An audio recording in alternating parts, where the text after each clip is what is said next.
నమస్కారం వార్తలకు స్వాగతం. ముందుగా ముఖ్యాంశాలు. మాజీ CM Jagan press meet, TDP నేతలపై ఫైర్.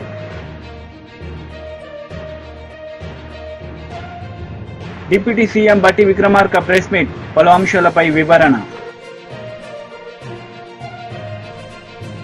మాజీ సీఎం జగన్మోహన్ రెడ్డి మీడియా సమావేశం నిర్వహించారు.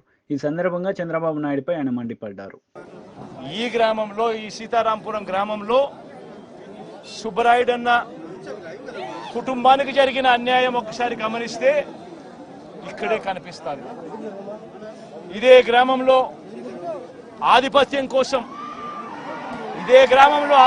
కోసం బూతుల్లో ఏజెంట్ల కింద కూర్చున్న వాళ్ళు, సుబ్బరాయుడన్న కుటుంబం బూతుల్లో ఏజెంట్ల కింద కూర్చున్నారని, ఇదే గ్రామంలో అదే రోజు సుబ్బరాయుడన్న ఒక్క కుటుంబమే కాకుండా మిగిలిన 3 కుటుంబాలు కూడా బూతుల్లో ఏజెంట్ల కింద కూర్చున్నారని చెప్పి పెద్దిరెడ్డి కుటుంబం, నాగశేఖర్ వాళ్ళ ఫ్యామిలీ, పల్లం శేఖరు, పెద్దిరెడ్డి కుటుంబం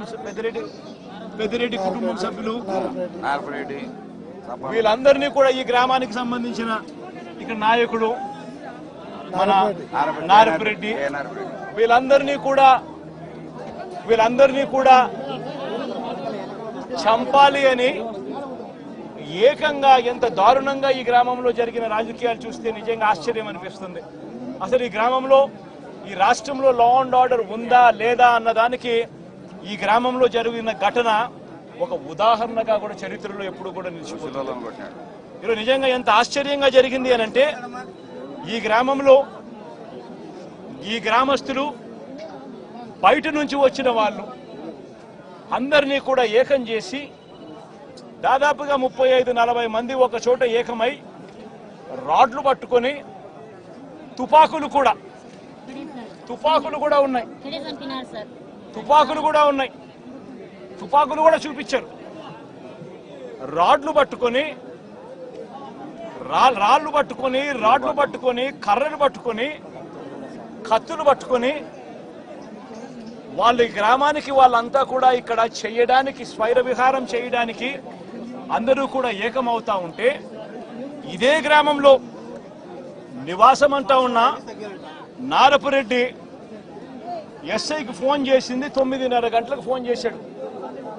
9:30కు ఫోన్ చేసి గ్రామంలో వాతావరణం సరిగ్గా లేదు, బయట నుంచి కూడా వ్యక్తులు వచ్చారు, వీళ్ళందరి చేతుల్లో రాడ్లు కనిపిస్తా ఉన్నాయి, కత్తులు కనిపిస్తా ఉన్నాయి, వీళ్ళ చేతుల్లో తుపాకులు కూడా ఉన్నాయి, గ్రామంలో వాతావరణం సరిగ్గా లేదు, దయచేసి గ్రామాన్ని ఏదో జరిగే కార్యక్రమం జరగబోతా ఉన్నట్టుగా అనిపిస్తా ఉంది, దయచేసి పోలీసులు రండి అని చెప్పి నారపురెడ్డి రాత్రి 9:30 గంటలకు ఎస్ఐకు తాను ఫోన్ చేస్తే ఎస్ఐ ఆ తర్వాత కొద్దిసేపటికి ఎస్ఐ రావడం జరిగింది. ఎస్ఐతో పాటు 2 కానిస్టేబుళ్ళు వచ్చి గ్రామానికి వచ్చి గ్రామంలో ఉన్న పరిస్థితులన్నీ కూడా చూసి ఎస్ఐ సిఐకి ఫోన్ చేయడము, డిఎస్పీలకు ఫోన్లు చేయడము వీళ్ళ కళ్ళ ముందనే కనిపిస్తా ఉంది. చేస్తా ఉన్నారు కానీ ఎవడు ఫోర్స్ పంపించడు, మనుషులు కనిపిస్తా ఉన్నారు కానీ అక్కడే కానీ ఎవడు కూడా ఆపే కార్యక్రమం చేయరు. చేతుల్లో రాడ్లు కనిపిస్తా ఉన్నాయి, చేతుల్లో కత్తులు కనిపిస్తా ఉన్నాయి, మనుషులు తిరుగుతా ఉన్నారు, మనుషులు ఏదో ఘటన జరగబోతా ఉందని తెలుస్తా ఉంది, అయినా కూడా ఎస్ఐ ప్రేక్షక పాత్రే పోషిస్తాడు. ఎస్ఐతో పాటు వచ్చిన 2 కానిస్టేబుల్ ప్రేక్షక పాత్రే పోషిస్తారు. ఎస్ఐ సిఐకి ఫోన్ చేస్తా ఉన్నట్టుగా, డిఎస్పీకి ఫోన్ చేస్తా ఉన్నట్టుగా, మిగతా వాళ్ళకి ఫోన్ చేస్తా ఉన్నట్టుగా వీళ్ళకు గ్రామంలో కనిపిస్తా ఉంది కానీ ఏ ఒక్కరూ కూడా రారు. పోలీసులు అదనపు బలగాలు రావు. సాక్షాత్తు పోలీసుల సమక్షంలో ఇదే సీతారాంపురం అనే ఇదే గ్రామం జిల్లా కేంద్రమైన నంద్యాలకు కేవలం 15 కిలోమీటర్ల దూరంలో ఉంది. కేవలం 10 కిలోమీటర్ల దూరంలోనే ఉంది. 15 కూడా కాదు, 10 కిలోమీటర్ల దూరంలోనే ఉంది. 10 కిలోమీటర్ల దూరంలో జిల్లా హెడ్ క్వార్టర్స్. డిప్యూటీ సీఎం బట్టి విక్రమార్క ప్రెస్ మీట్ నిర్వహించారు. ఈ సందర్భంగా పలు అంశాలపై ఆయన మాట్లాడారు.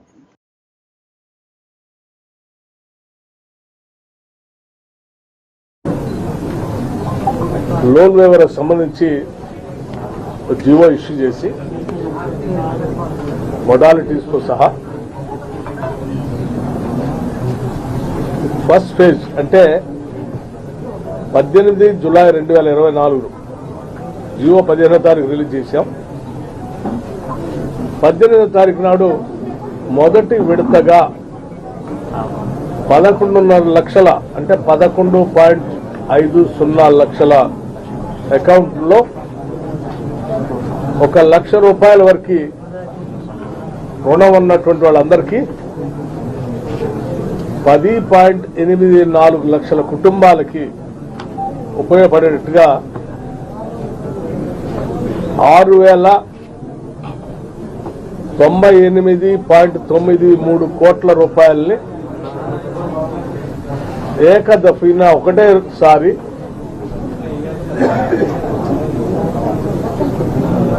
లోన్ వేవర్కి సంబంధించిన నిధులు రిలీజ్ చేయడం జరిగింది వారి వారి అకౌంట్లో. అలాగే మరలా రెండవసారి ఇన్స్టాల్మెంట్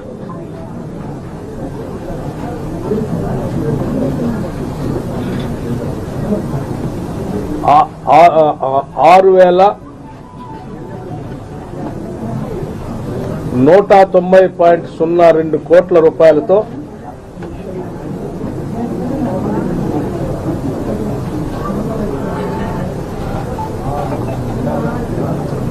మరొకసారి జూలై మాసంలోనే రెండో విడత రిలీజ్ చేయడం జరిగింది.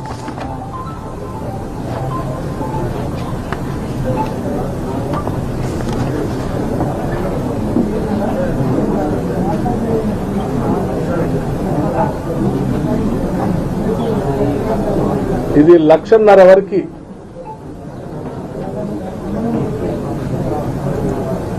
రుణం ఉన్నటువంటి వాళ్ళందరికీ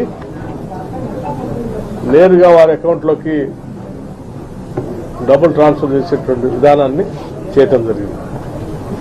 దీనికి సంబంధించి 5,45,407 కుటుంబాలు రైతు కుటుంబాలకి 5,45,407 రైతు కుటుంబాలకి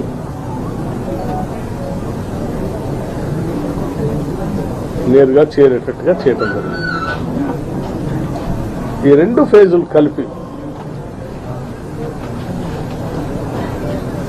మొత్తం 12,289 కోట్ల రూపాయలని 12,289 కోట్ల రూపాయలని 16.29 లక్షల కుటుంబాలకి 16.29 లక్షల కుటుంబాలకి 17.91 అకౌంట్లకి ఈ డబ్బుల్ని రిలీజ్ చేయడం జరిగింది.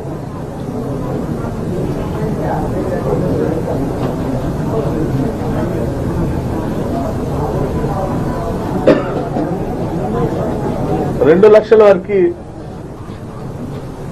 ఆగస్టు లోపలనే చేస్తామని చెప్పిన దాన్ని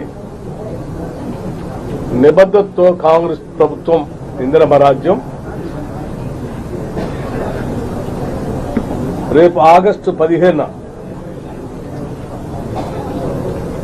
అంటే జులై 15లో ఇచ్చినటువంటి జీవోతో ఆగస్టు 15 కల్లా 2 లక్షల వరకు ఉన్నటువంటి రుణాలకు సంబంధించి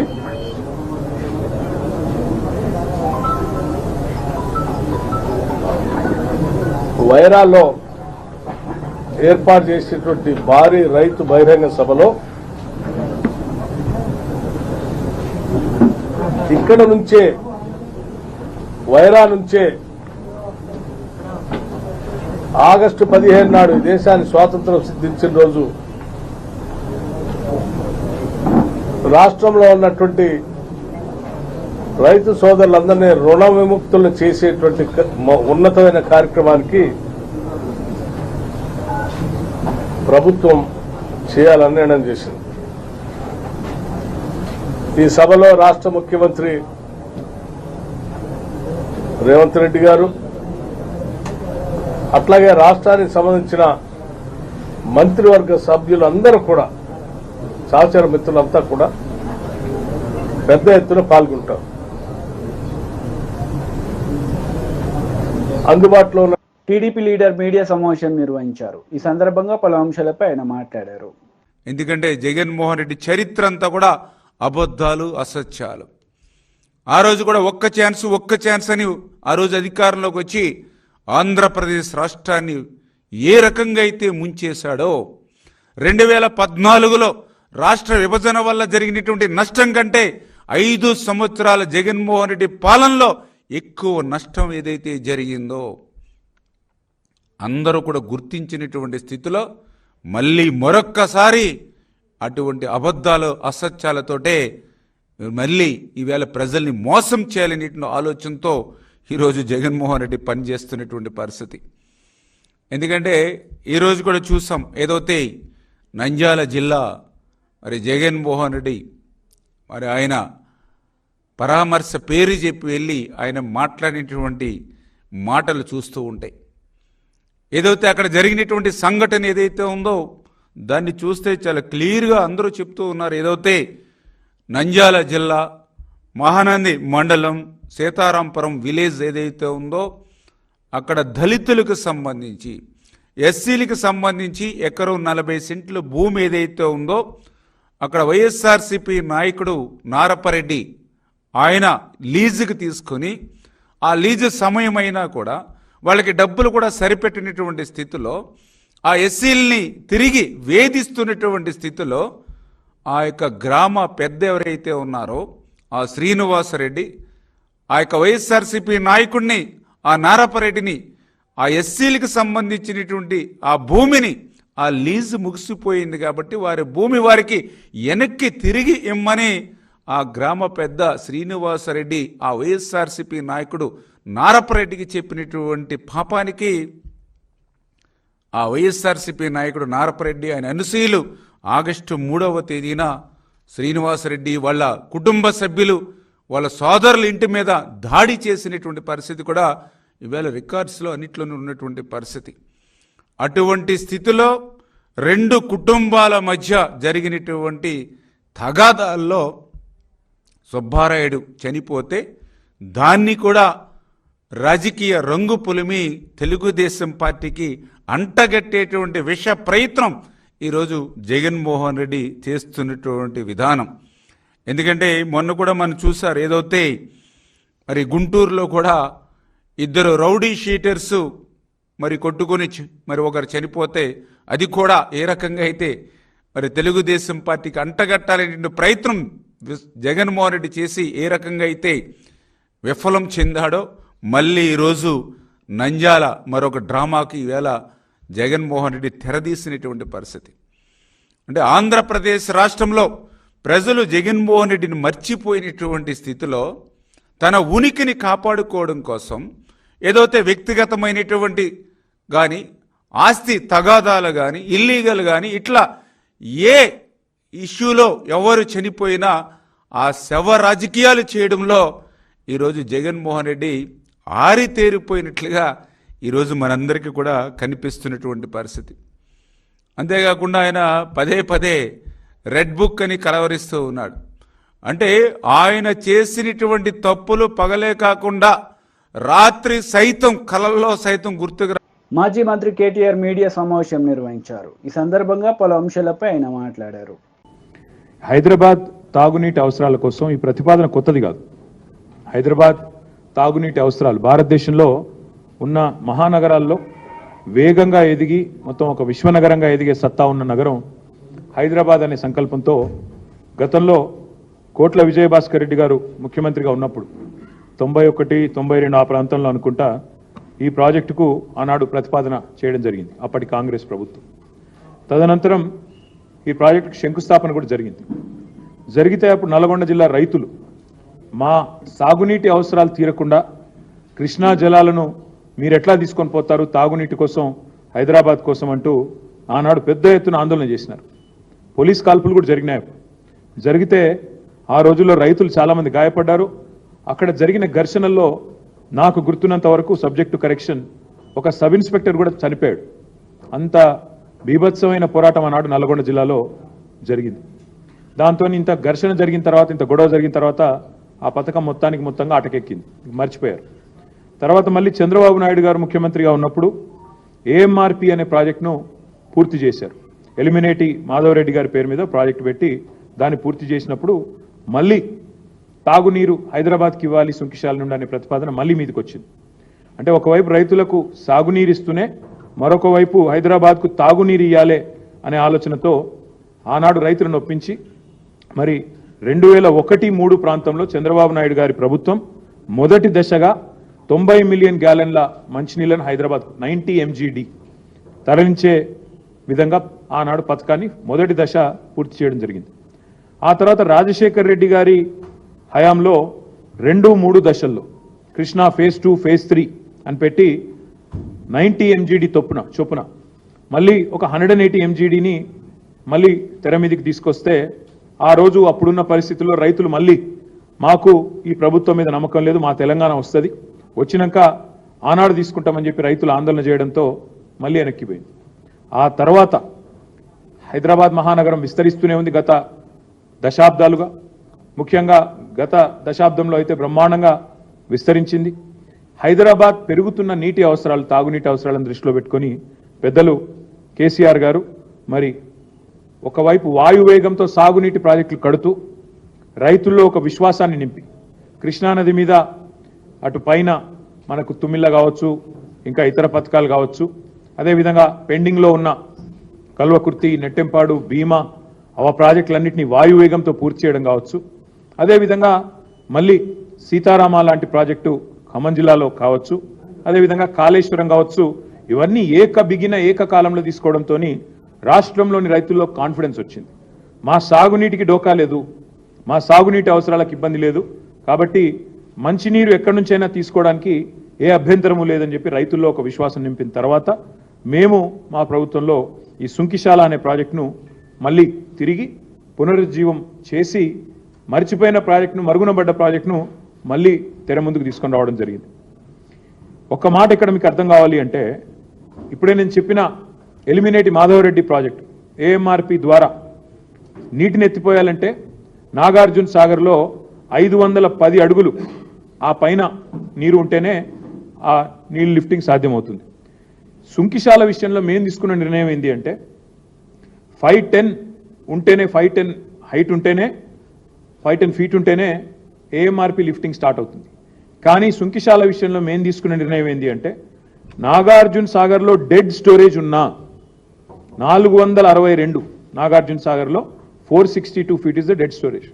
అక్కడ ఆ లెవెల్లో పెట్టి హైదరాబాద్ లాంటి మహానగరానికి ఏ డోకా లేకుండా మనం తీసుకోవాలి, వాటర్ తీసుకోవాలి, తీసుకొని అక్కడే ట్రీట్మెంట్ చేసి నాగార్జున సాగర్లో 462 ఫీట్ అంటే కేవలం 132 TMC మాత్రమే ఉంటుంది. ఆ స్థాయిలో కూడా హైదరాబాద్ వైసీపీ లీడర్ మెరుగు నాగార్జున మీడియా సమావేశం నిర్వహించారు. ఈ సందర్భంగా పలు అంశాలపై ఆయన వివరణ ఇచ్చారు. చేయించినందుకు చింతిస్తా ఉన్నాం. ఎందుకంటే బాబాసాహెబ్ బిఆర్ అంబేద్కర్ గారి విగ్రహాన్ని విజయవాడలో ఏర్పాటు చేయటానికి దానికన్నా ముందు చాలా కథ ఉంది ఈ రాష్ట్రంలో. ఒకప్పుడు ఈ రాష్ట్రాన్ని పరిపాలించిన ముఖ్యమంత్రిగా ఉన్న చంద్రబాబు నాయుడు గారు ప్రస్తుత ముఖ్యమంత్రిగా ఉన్నారు. ఇది వరకు ముఖ్యమంత్రిగా ఉన్నప్పుడు ఆంధ్రప్రదేశ్లో అంబేద్కర్ గారి విగ్రహం పెట్టండి అని అడిగితే కేసులు, ఎక్కడో ముళ్ళ పొదల్లో పెడుతున్నామని చెప్తే చూస్తానికి వెళ్తే కేసులు, చివరికి ఆ ప్రభుత్వంలో మీ కులంలో ఎవరైనా పుట్టాలనుకుంటారా అన్న సన్నివేశాలు, అంబేద్కర్ భావజాల మీద దాడులు, అఘాయిత్యాలు, అమానుషాలు కోకొల్లలుగా చూశాం. ఈరోజు విజయవాడ నడిపొట్టున బాబాసాహెబ్ అంబేద్కర్ గారి విగ్రహం పెట్టే స్థలాన్ని తెలుగుదేశం పార్టీ అధికారంలో ఉన్నప్పుడు అప్పడంగా దాన్ని అమ్ముకొని వారికి అప్పగించాలని కుట్రలు చేస్తే దాని మీద ఎన్నో ఉద్యమాలు జరిగిన నేపథ్యం. అలాంటి ప్రిడామినెంట్ ప్లేస్ ని ఈ రాష్ట్రానికి ముఖ్యమంత్రిగా జగన్మోహన్ రెడ్డి గారు ఉన్నప్పుడు స్వయాన ఎవరు అడగకుండా వారికి వారే ఈ కోట్ల ఖరీదు చేసే మానీయులు నడియాడినటువంటి ఒక గొప్ప ప్రాంతాన్ని అంబేద్కర్ స్మృతివనాన్ని ఏర్పాటు చేసుకోవడానికి తీర్మానించి ముందుకు రావడం ముదాఫం. తద్వారా ఆంధ్రప్రదేశ్ చరిత్రలో మున్నెన్నడూ లేనటువంటి బాబాసాహెబ్ బిఆర్ అంబేద్కర్ గారి యొక్క విగ్రహాన్ని 125 అడుగుల విగ్రహంతో పాటు 81 అడుగుల పెడెస్టల్తో 201 కాంగ్రెస్ నేతలు మీడియా సమావేశం నిర్వహించారు. ఈ సందర్భంగా పలు అంశాలపై వారు మాట్లాడారు. పెరగాలి, మన ఆర్థిక పరిస్థితి బాగుపడాలి అని చెప్పి రేవంత్ రెడ్డి గారు అహర్నిశలు కృషి చేస్తూ ఈరోజు పెట్టుబడుల కోసం అమెరికాకి వెళ్తే మరి ఆయన తమ్ముడిని బద్నాం చేస్తూ మాట్లాడడం అనేది చాలా హాస్యాస్పదంగా ఉంది. మరి ఆ రోజు కేసీఆర్ ముఖ్యమంత్రి అయినా కూడా ఒక షాడో సీఎంగా కేటీఆర్ పనిచేసి అన్ని శాఖలు కూడా ఆయనే నిర్వహించి మరి ఏ మంత్రిని కానీ ఏ ఎమ్మెల్యేకు కూడా అధికారం అనేది లేకుండా ఈవెన్ మరి నగరంలో కూడా మేయర్ అటువంటి వాళ్ళను కూడా ఎక్కడ ఇన్వాల్వ్ కాకుండా ల్యాండ్ సెటిల్మెంట్లు, భూ కబ్జాలు ఇవన్నీ చేసి ఒకటా రెండా అసలు దేంట్లో కూడా చెయ్యబట్టనటువంటి సంఘటన ఆ రోజు లేదు కేటీఆర్. మరి ఆయన మేము గెలిచిన మర్నాటి నుంచే మా మీద బురద జల్లి పెట్టే ప్రయత్నం చేస్తూ ఉన్నాడు. నాకు అర్థం కావట్లేదు, కనీసం కాంగ్రెస్ పార్టీకి ఊపిరి తీసుకునే సమయం కూడా ఇవ్వడం లేదు. ఆర్థిక పరిస్థితి బాగోలేదు, మరి ఏ విధంగా అందరం కలిసి ఆర్థిక పరిస్థితి సరిగా తీసుకుందామనేటువంటి మరి సహకారం ప్రతిపక్షాలు అందించాల్సింది పోయి కేసీఆర్ ఏమో అసెంబ్లీలోకే రాడు, కేటీఆర్ ఏమో ఇటువంటి ప్రెస్ మీట్లు పెట్టి అడ్డగోలు మాటలు మరి పనికిరాని మాటలన్నీ కూడా కాంగ్రెస్ పార్టీ ప్రభుత్వం మీద రేవంత్ రెడ్డి గారి మీద బట్టగాల్చి వేసేటువంటి కార్యక్రమం చేయడం జరుగుతూ ఉంది. దాంట్లో భాగంగానే మరి ఆయన రేవంత్ రెడ్డి గారి తమ్ముడికి ఒక మరి కంపెనీలో ఏదో అది ఉంది, అందుకే రేవంత్ రెడ్డి వెళ్ళాడు అనేటువంటి మాట చెప్పడం చాలా బాధాకరం. మరి గతంలో 22 జూన్ 10వ తేదీన భువి బయోకెమికల్స్ కంపెనీ 1040 కోట్ల పెట్టుబడితో ఇథనాల్ యూనిట్ని, ధాత్రి బయోసిలికేట్ కంపెనీని 160 కోట్లతో సిలికాన్ బయోగ్యాస్ యూనిట్ను కోరుట్ల నియోజకవర్గంలో మెట్పల్లి మండలం మెట్ల చిట్టాపూర్లో స్థాపించినట్లు మంత్రి కేటీఆర్ స్వయంగా ప్రకటించారు. ఆ ప్రకటన కూడా వాళ్ళ పేపర్లోనే, తెలంగాణ పేపర్లోనే వచ్చింది. తెలంగాణ టుడే వాటిల్లో అది మీకు చూపిస్తాను. మరి ఆ మేరకు అప్పుడు కంపెనీ ఎంఓయూ కుదుర్చుకున్నది.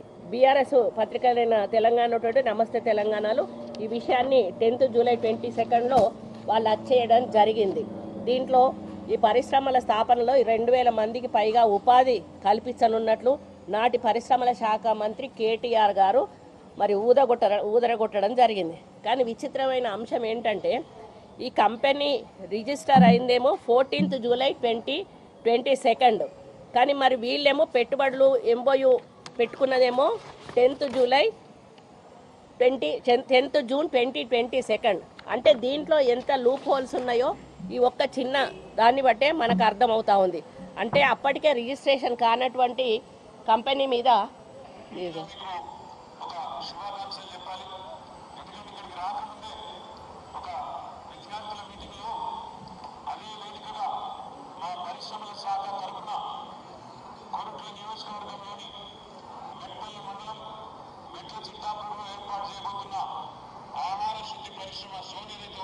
ఇగో ఈ విధంగా ఆయన స్టేట్మెంట్ ఇవ్వడం జరిగింది.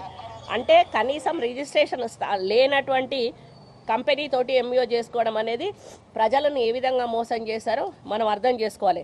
ఇంకొక కంపెనీ ధాత్రి బయోసిలికేట్, ఇది కూడా వీడియోలో ఉంది, అది కూడా ఓపెన్ చేస్తుంది. అదేంటంటే దానికి ఇగో తాళం వేసి ఉన్నది, అది ఇప్పుడు నడవని కూడా నడవట్లే ఆ కంపెనీ, దానికి లాక్ వేసి పెట్టారు. అంటే అప్పటికప్పుడు ఫేక్ కంపెనీలు పెట్టి ప్రజల సొమ్మును కాజేసి బీఆర్ఎస్ పార్టీ వార్తలు ముగించే ముందు ముఖ్యాంశాలు మరోసారి. మాజీ CM Jagan press meet, TDP నేతలపై ఫైర్.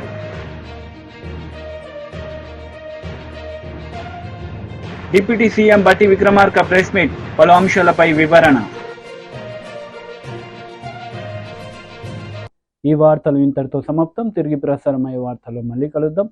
అంతవరకు సెలవు. నమస్తే.